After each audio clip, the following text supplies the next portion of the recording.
Just stop and take a little time out with me. Well, just take five, just take five.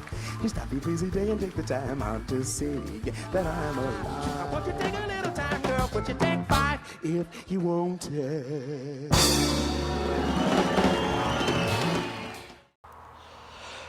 Soy Eddie Warman y estamos de regreso siempre en 88.9 después de pasear en una visita general de la bodega. Ahora entramos al comedor en una mesa que era la que el señor Mondavi había escogido para él hacer sus comidas y sus reuniones con su equipo, al lado de los viñedos, enfrente del comedor, que es la primera nave que se construyó hacia 1966.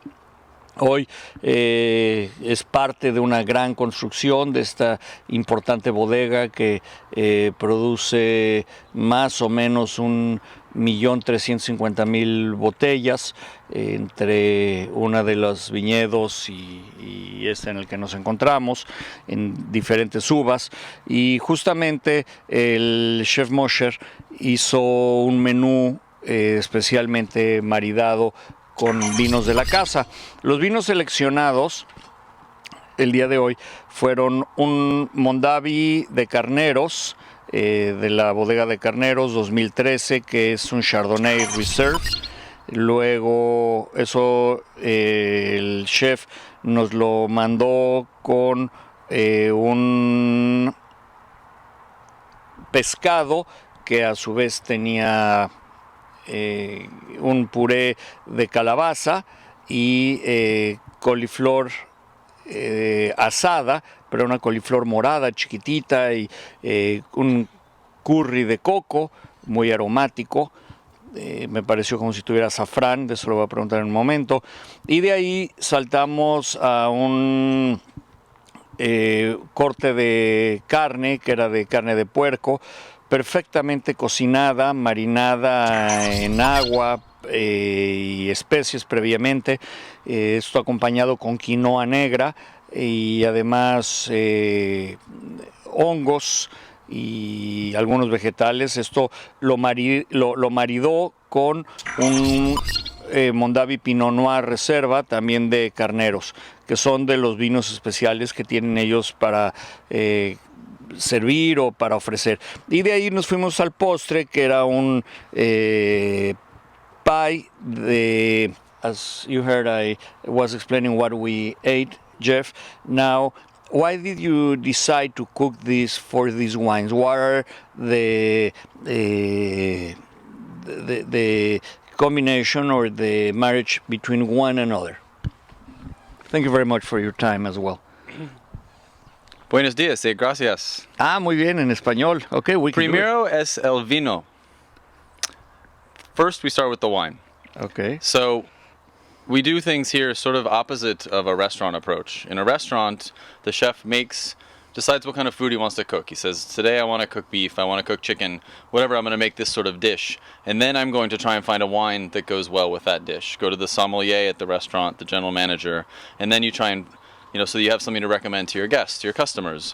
But here at the winery, my job really is to try and show the wines the way the winemaker intends them to be, right? So I try to not do anything that's going to change the flavor of the wine too much, just sort of let it stand up and be what it is. So we try the wines and we say, okay, this Chardonnay Reserve has nice acid, but it's very round. It's round. It's got it's got nice fruit characteristic, but it's got like a big mouthfeel. So I want to do something that's gonna complement that. So the flavors of I think it can also take like something that has a little bit of spices to it. So we decided to go with the coconut, which is a very rich flavor, and the curry, because I think they both really go well with that wine. And then we do a lot of the cooking that we do is centered around the vegetables. We do fish, and we do meats, and various proteins, but we also it's not you're not going to get a 16-ounce ribeye steak here. You're going to get a 4-ounce piece of beef with various vegetable accompaniments, sauces, that sort of thing. because I think a lot of oftentimes it's people think that it's making food go with wine. It's just about the protein, basically. It's about the steak or the chicken or the fish. But I find that it's oftentimes the other things on the plate that are bringing flavor to the dish that can really influence how well it goes with wine.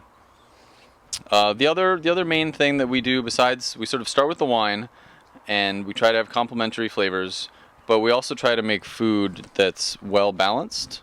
So by that I mean that the food it's not just sort of one kind of flavor, like it's not just sweet, or it's not just savory, or it's not just tart, but it has some of all of these different flavors in it. And then I think if you have well-balanced food, oftentimes it's going to be a good match with wine sort of in general. Like if the food has a decent level of salt and acid to it, then it's going to sort of stand up to the wine. Like if the food is kind of kind of flat, then it's not going to help the wine in any way. We often squeeze a little bit of lemon or a little bit of lime onto almost everything right before it goes out. The vegetables all get a little bit, and that really helps it stand up to wine, and that helps the wine come through. Sometimes if you don't have that acid or that salt in the dish, and you eat the dish and then you try the wine, the wine loses some of its acidity, some of its fruitiness on the palate, and it's just the wine then tastes flat, and then you're like, wow, it's not as good as it was just a minute ago when I was drinking it by itself. And our job is to let that wine taste like it did when you're drinking it by itself, and sometimes maybe it even tastes better for you, but that part I think is really quite subjective. I have my own ideas, but for somebody else it might be different.